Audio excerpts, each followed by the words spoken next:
Life is not easy. It's usually actually pretty hard. So, how do we manage our time, get our mileage in, and take care of all the different things that we have to in life? That's what we are going over today.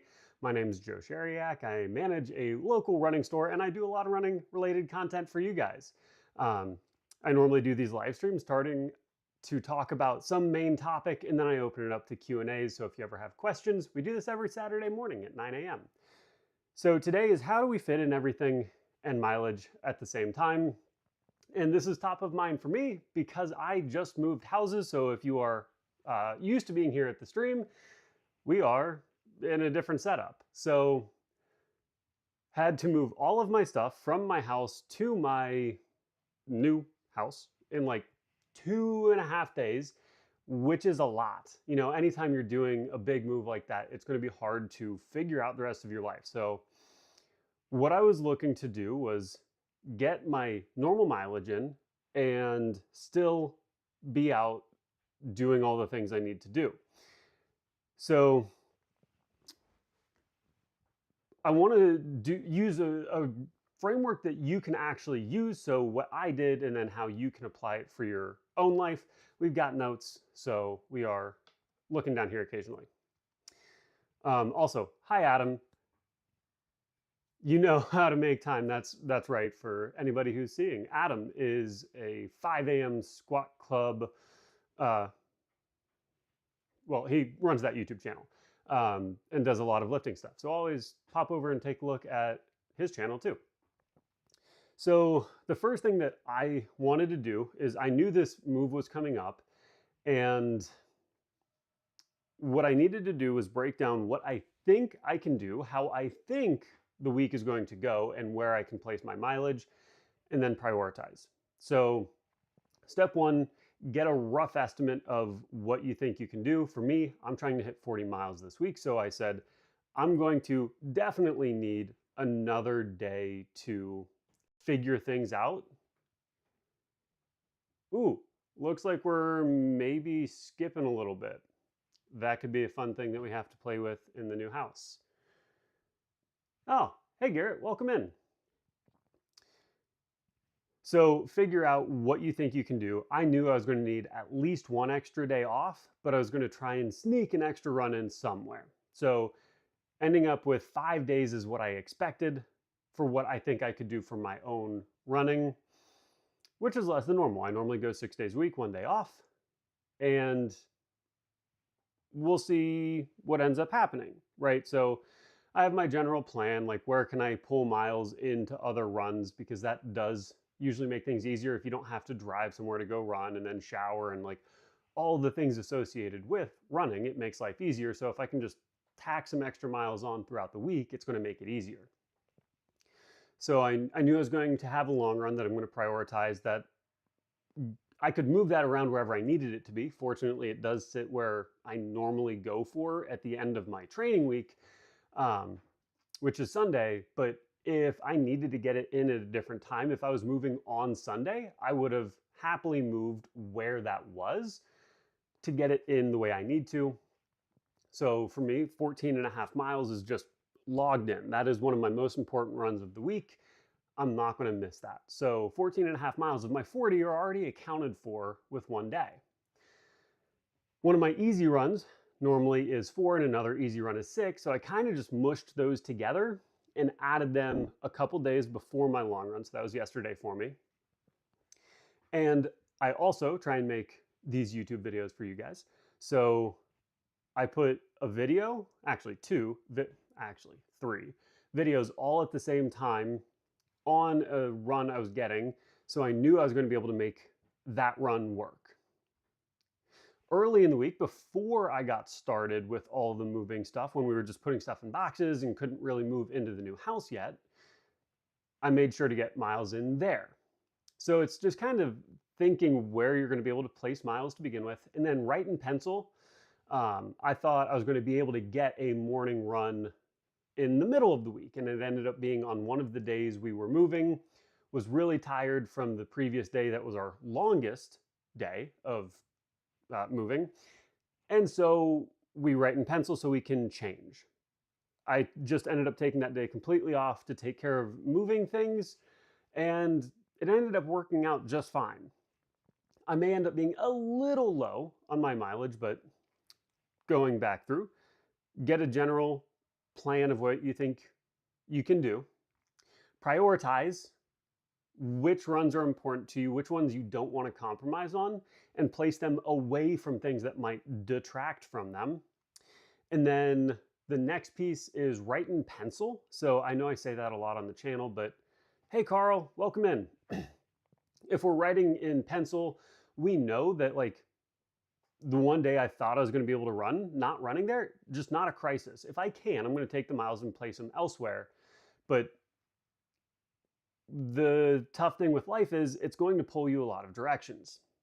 The idea of this video is saying, one, we're going to try and stick as close to plan as possible. Two, the stresses that are placed on the body, so moving, that's a lot of heavy stress on the body from a literal standpoint. Like I am like physically sore. My forearms felt like I had gone rock climbing, kind of sore. And that's okay. Just understand that it is a stress on the body and we need to accommodate for that. Are the Nike Vomeros new? These guys right here, Nike Vomero Plus. Yes, they are new, and we're getting a review on them soon. Hopefully this coming week. I actually have 2 more shoes that you can't see over here that we did a review on as well. So hopefully getting a double video out this week, maybe Monday and Wednesday. Super exciting. Yeah, really excited to put this one up against the Super Blast actually. There were a lot of people asking about that video, so we should be able to make that work. Writing in pencil is big though, because you have all this stress coming from different parts of your life, and you kind of have to account for that still in terms of your actual running mileage. I don't think I'm going to hit 40 this week, but I'm going to be pretty dang close because I'm prioritizing it. I placed things where I thought I could get them and did a pretty decent job of sticking to that plan. So that was waking up early a couple of days and going to get the miles in before I go to lift. It is super important to stay on top of fueling when you do something like that. So, I'm moving the entire day. That's going to be a lot of physical stress on the body. A lot of calories are going to be needed for that, and running early. Like I did a 6.5 mile workout. I made a huge emphasis of putting enough calories in throughout the time. And that meant I was eating some clean eats, which is like a frozen meal prep service, which I don't always do, but something like that can be really nice when you're moving because you don't have your plates out. You don't know where your silverware is. All those things can be hard, but trying to still get macros in, so carbs, proteins, fats, still trying to put in enough micronutrients, so still trying to be healthy and take care of the body with all of these stresses around it is going to be really important. So those are the really big things that I wanted to touch on, is get a general plan of where you think you can put your mileage in, where you think you can take care of all the different pieces of your life. Definitely have to be flexible. If something comes up, that's okay. You can write in pencil and you can change where things are. And then to me, fueling is a huge one where you need to be putting enough calories in to take care of your different priorities in life, as well as still getting your runs in. So it's always interesting, always kind of hard. For the guys that are in the chat right now, I'm curious, is this coming through okay? We got Wi-Fi set up, but I didn't love my upload download speeds. So let me know about that. All of it is kind of getting set back up into our normal, or as normal as we can be, situation here. Yeah. How's it looking? How's it sounding, guys? Any questions? How's everybody's run? How are everybody's runs going? Stuff like that. All good and clear on your side. Let's go. That's exciting, Carl. Let's see. Was there anything else I really wanted to hit on with this? How to get it all in, including mileage. Man, it's so hard. I think it's prioritizing, just making space for stuff. Randolph, good morning. I hope your morning is off to a good start. Um, Good to have you in the chat. Always appreciate you stopping in. After modifying, see how you're doing. Write in pencil. Love that. So assessing how long you think things are going to take to get the first thought of how you'll need to modify. You ran 18K on the trails this morning. It's a beautiful morning. I would love to be running right now. However, we had to get this whole room set up, and although it looks relatively clean here, this room is a disaster. So we have plenty of work to be doing. We are going to still get a run in today. So even with work, so I had some work stuff pop up where I'm going to have to go into work where I wouldn't normally have to on a Saturday. Saturdays are normally my day off, but I'm going to be getting to work and helping things run with tomorrow being off. So it ends up just being kind of a circle about, hey, Andy, welcome in. Glad to have you here. Hope your day is off to a good start. As always, everybody in the chat, if you have questions on your running, comments, telling me about the good things happening in your week, anything like that, drop it in the chat. Love getting this time to talk about things. But yeah, still going to get my run in after work today. And it's going to help me get closer to where I'm trying to be for my total mileage for the week. Again, with prioritizing everything I needed to. We're out of the old house and into the new one, so now it's just kind of reorganizing here. I messaged a buddy, said, hey, you want to get 6 miles after work? And he's down to do that. The great part about that is now I'm kind of locked into doing that because there's not a good reason for me not to. So although I'm kind of tired, we're just going to go get an easy run, get closer to our mileage for the week, and then I know I'm going to have my long run tomorrow uninterrupted with a day off. So another kind of pro tip is the more you can have community around the running, the easier it is to actually execute on. So just another tidbit, when you have a running partner or somebody who you are committing to showing up with, makes life a lot easier.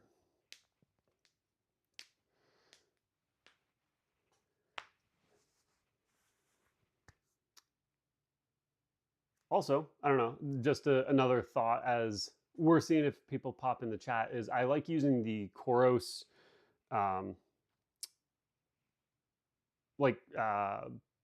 optimization bar. So like if I go in here, it'll tell me my training status, and I'm actually going to show it to you, which should be pretty neat. So if I show you my training status right here, shoot.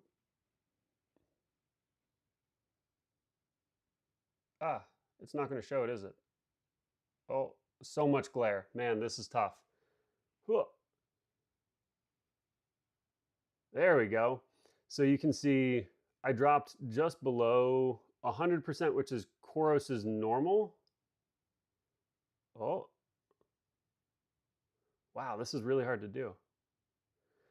So I was at 103% yesterday. It dropped down to 93 today, and that's totally fine, or 92 today, because I'm going to get my run in. It's going to bump me back into my normal, like, optimized zone. But even if it fell down below, I like using tools like that.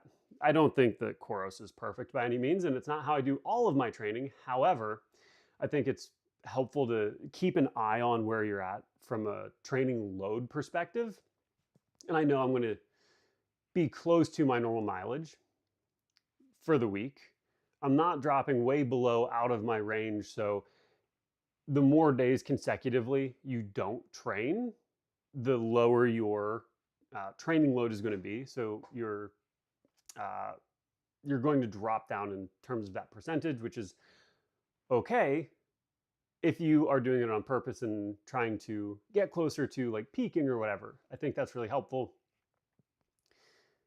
Just keeping an eye on things, like using external tools can be nice. Not that I run my whole life off it, but looking at it being at 92, I'm like, wow, I got through this week with a decent training load. and I'm going to get my long run in, which is going to bump me back up and keep me in that optimized zone. So I'm working towards my goals of becoming more fit. Also, I'm doing all of this and my knees staying relatively healthy, which speaks to some of my other topics where my knee was really bugging me. And instead of like trying to force more mileage, I'm okay with saying, we are going to maintain mileage. So my goal to hit 2,000 miles for the year is still in play. 40 miles a week is about on track. I need just a little bit less than that, but it's relatively on track. So hitting 40 miles, 40 miles, 40 miles, and my knee feeling good means that we don't have to push. We can maintain here until the body feels good enough we can start stacking the mileage again. So while I wanted to hit my biggest mileage weeks ever this week, so touching 50 miles for the first time, I didn't think it was in the cards, especially with moving. So hitting 40 miles a week, again, for the third week in a row, having a little bit of a down week and then getting back after that progression is going to be really cool. So I'm taking my block that I had where I was going to go 42, 48, 52, shift that just 3 weeks later. So I'm still on track to hit the mileage I want for the 50K training. I didn't miss any of my long runs. I just redistributed some volume throughout the week, knowing that my long run was still getting a little longer progressively. So everything is still working the way it should. Down week should let the body really heal up, feel good, settle into the new house, and then get after some big training jumps in the next week.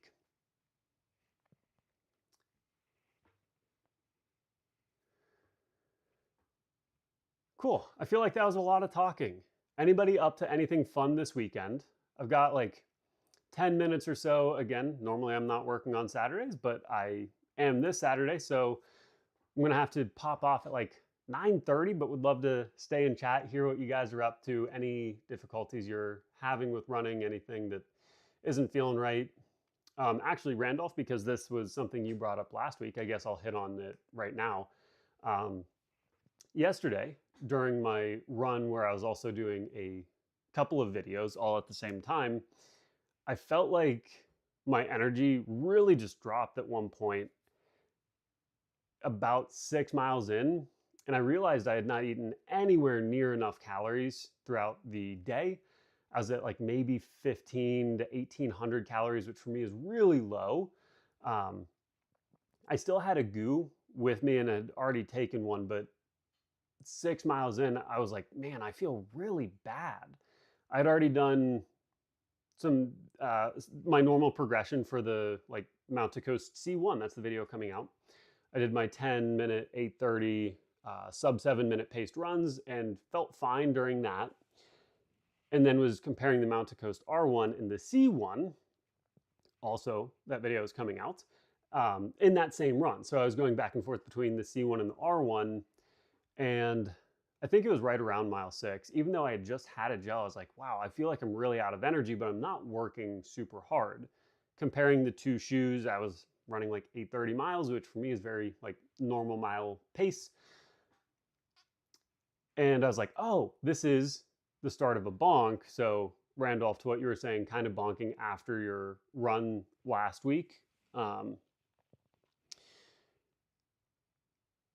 I'd made a video about it there, but I guess I'll just throw this out right now as well, is how I went about dealing with that mid-run while I was still trying to record a video. So I had another gel like right away. So I dropped my intensity, actually even one before that. I recognized what was happening. I wasn't working too hard, but my body was starting to feel lethargic. There are two different things that I want to look at for that. When you're starting to feel tired in a run, there are two big things that I think about. Either the run is really hard, and that's fine. If you're in the middle of a workout and you know it's difficult and you're like starting to get that lactic feeling, that's fine to try and push through. The other side is like when you feel like you're running out of gas in a car. So like if you've ever run out of gas, like you're pressing the accelerator and it just isn't doing anything, that's because it's literally running out of gas. And we kind of do the same thing. Once we deplete our glycogen stores down far enough, it's like you're trying to hit the gas and nothing's happening. And really, I was just on cruise control and then started to lose speed anyhow. So recognize what's happening and why you're feeling not great is pretty important. That's step one. Then I dropped my intensity by about 30 seconds per mile. So I dropped down to like 9, 10-ish pace. Just whatever felt easy, comfortable, and doable as I was trying to get back to my car. And then once I got back to the car, I have like a little stash of gels in there, and I popped one right away to try and get some more sugar in. So those three things I think kind of remedied it for a minute. I took a minute to breathe, let heart rate come down even more from where it was, and then start getting ready because I knew I had 2 more miles to get in. So I let the gel sit for a second, which means it could get absorbed and start being turned into fuel. The next 2 miles, I only went 1 mile out, or a half mile actually, half mile out and back for 1 mile, switched shoes and did another half mile out and back. So when you're going out and doing things that you maybe shouldn't be, like on a normal run, if that's where I was at and feeling kind of gross and having a tough time from an energy perspective, I would sometimes just call it, because when you go into glycogen depletion, when we run that fuel tank too low, your body kind of pays for it in terms of stress. It takes more time to recover from it. So sure, you could say there are times to try and do stuff fasted or in a caloric deficit to try and get better at burning fat for fuel, but I don't really subscribe to that. I usually lean more towards the being really well fueled, higher carb kind of running. I think that's where you get more of the adaptation you want and need if your ideal outcome is getting faster at running. It's like, no, let's not try and restrict fuel to try and become more efficient. Let's try and use all the fuel we can because carbs are abundant and get faster because our workouts are going really, really well. So that's my take on that. I think I would much rather be on the full side of the energy as opposed to low side of energy. But if you are going out and doing stuff like that, try and be smart. So if you're going to continue doing it, like I was going to finish the video. I wasn't going to stop the video because I was feeling gross. I knew I had enough energy. So if you are feeling bad and you don't have a good reason to keep going, you can just cut it there. Try and get your miles somewhere else in the week when you're hopefully better fueled. I wasn't going to stop my run, so I had that extra gel. I had some water. I let myself come down a little bit in terms of the running itself. So like I was just standing around for like 3, 4, 5 minutes and said, okay, assessing the body, how it feels. I think I'm good to go. So I stayed close to the car, just a half mile out and back, and then did it again. Again, staying close, because like the worst case, if I'm a half mile away from the car, I can get back to the car and call it if anything felt really weird. So if you're going to do something aggressive, like continuing to run when you maybe shouldn't, also be smart while you're doing that. So I think those are the big things I wanted to hit on today. Writing in pencil is the biggest thing I can say for trying to get miles in while life is being chaotic. Going early helps. Are the electrolytes also just as crucial, and are they more in the post-run phase? Electrolytes are certainly a piece of it. It is much, much, much, much, much, much lower on my to-do list than carbs. Fortunately, a lot of times the carb gels come with electrolytes. So like my favorite one has 450 milligrams of sodium along with some other electrolytes, and it has 50 grams of carbs. I like doing stuff like that. I'm not usually going out of my way to try and force extra electrolytes in unless I know it's going to be really, really, really hot and I'm going to be sweating more than normal.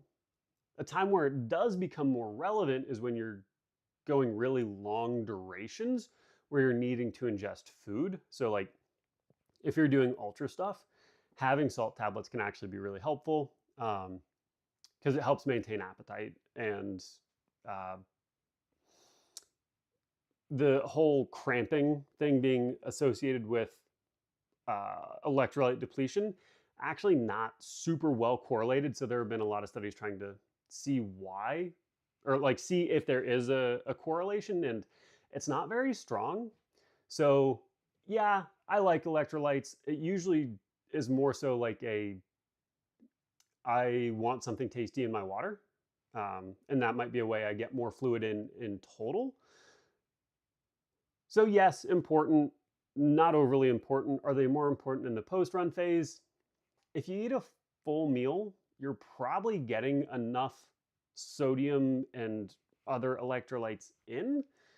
Like if you're getting some sort of vegetable and water and a meat and some carbs, like you're getting so many good micronutrients going back in, where if you want to have like a noon tablet or um, something without a ton of electrolytes, I think that's pretty fair game. I like Element a lot, but I don't like that it's 1,000 milligrams. I think that's kind of overdone. I don't think people really need to be doing 1,000 milligrams of sodium at a time. I will sometimes put an Element in this half-gallon jug of water and drink it throughout the day. But yeah, that's where I'm at. Good to know you're en route to your 6 mile run group, but will be listening.